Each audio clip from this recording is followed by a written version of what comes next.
दोस्तों, आप सब ने सुना होगा कि रेडिएशन को इस्तेमाल करके हमारी ग़िज़ा में मौजूद माइक्रो ऑर्गेनिजम्स को मारा या कहें स्टेराइल किया जाता है।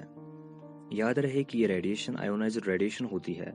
जो हमारी खाने की चीज़ों में मौजूद उन माइक्रो ऑर्गेनिजम्स को ख़त्म करती है जो अगर हमारे जिस्म में जाए तो बीमारियों का सबब बन सकते हैं। इन माइक्रो ऑर्गेनिजम्स में इकोलाई, बैक्टीरिया, साल्मोनेला वगैरह आते हैं। Food science labs campaign university में काम कर रही प्रोफेसर अनुप्रकाश का कहना है कि आयोनाइजिंग रेडिएशन को इस्तेमाल करके न सिर्फ खतरनाक माइक्रो ऑर्गेनिजम्स को मारा जाता है बल्कि इसकी वजह से इंसेक्ट्स भी खत्म होते हैं और आयोनाइजिंग रेडिएशन की वजह से फलों और सब्जियों को लंबे समय तक बिना खराब हुए भी रखा जा सकता है। दूसरे अल्फाज में कहें तो इनकी शेल्फ लाइफ बढ़ जाती है। यहाँ ये बात काबिल जिक्र है कि अनुप्रकाश अपनी रिसर्च की वजह से पूरी दुनिया में मशहूर हैं। दोस्तों, अब सवाल ये पैदा होता है कि क्या रेडिएशन की वजह से सिर्फ ये सब चीज़ें होती हैं या खाने की चीज़ों के स्ट्रक्चर में भी तब्दीली आती है। जब आयोनाइजिंग रेडिएशन या एनर्जी खाने की चीज़ों पर इस्तेमाल की जाती है तो ये हर एक मॉलिक्यूल के बीच में से पार हो जाती है और माइक्रो ऑर्गेनिजम्स और इंसेक्ट्स में डीएनए होने की वजह से ये रेडिएशन इस डीएनए को ख़त्म करती है जिसकी वजह से ये माइक्रो ऑर्गेनिजम्स मर जाते हैं। आपके जहन में ये सवाल उभर रहा होगा कि क्या इस आयोनाइजिंग एनर्जी की वजह से वायरसेस जैसे कि हेपेटाइटिस वायरस भी मरते हैं? जी हाँ, लेकिन वायरसेस को मारने के लिए हमें थोड़ी ज़्यादा एनर्जी की ज़रूरत पड़ती है। रेडिएशन को खाने की चीज़ों पर आजकल पूरी दुनिया में इस्तेमाल किया जाता है। दोस्तों, अगर आपको ये जानना हो कि आप जो खाने की चीज़ें बाजार से खरीद रहे हैं क्या उन पर रेडिएशन इस्तेमाल की गई है, तो मैं आपको बताऊं कि अगर किसी भी चीज़ पर रेडिएशन इस्तेमाल की गई हो तो उसके डब्बे या पैकेजिंग पर एक सब्ज गोल साइन होती है जिसे हम रेडूरा कहते हैं।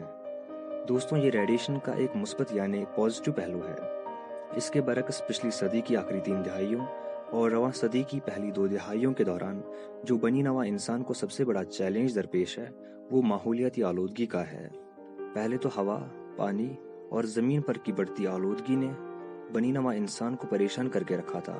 लेकिन 2011 की जापान में आई सुनामी और उसके बाद उसकी जद में आया फुकुशिमा न्यूक्लियाई पावर प्लांट और उसके बाद उसमें रिसाव और रेडिएशन के इखराज ने पूरी दुनिया के पॉलिसी साजों, सरकारों और माहौलियाती आलूदगी से मुंसलिक सरकारी व गैर सरकारी तंजीमों को बहुत ही मुतहरिक किया था। इस वक्त रेडिएशन के हवाले से जो सबसे बड़ी परेशानी पूरी दुनिया के सामने खड़ी है वो है ताबकारी से मुतासिर ग़िज़ाई अजनास और उसके पड़ते इंसानों पर मनफी असरात। जापान के इस हादसे के बाद अगरचे उस न्यूक्लियाई पावर प्लांट के इर्द गिर्द की ज़मीन पर काश्तकारी बंद कर दी गई है, लेकिन फिर भी ये खदशात जाहिर किए जा रहे हैं कि मुख्तलिफ ममालिक में वहाँ से हासिल की जा रही ग़िज़ाई अजनास की वजह से कैंसर ऐसी बीमारियों का ग्राफ बढ़ गया है। दोस्तों, 1979 में अमेरिका के 3 माइल आइसलैंड एटॉमिक रिएक्टर में हुए हादसे के बाद भी ऐसे ही खदशात जाहिर किए गए थे। अगरचे पहले उस वक्त की अमेरिकी हुकूमत ने इस ज़मन में अपने तहफ़्फ़ुज़ाती इक़दामात की यकीन दहानी कराई थी, लेकिन बाद में हज़ारों लोग कैंसर में मुब्तला हुए।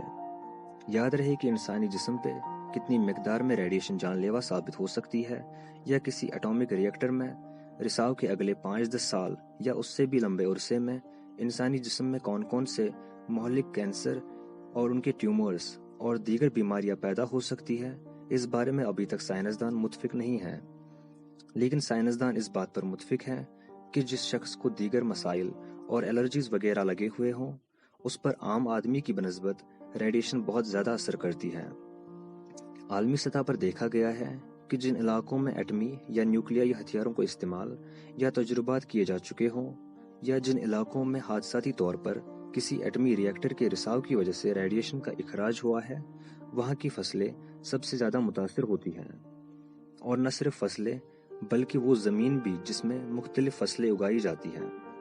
17 मार्च 2011 को एक सेमिनार से खिताब करते हुए WHO के उस वक्त के नायब सदर ने जापान के फुकुशिमा हादसे के बाद वहाँ से हासिल की गई ग़िज़ा का तज्ज़िया करने के बाद ये माहिराना राय दी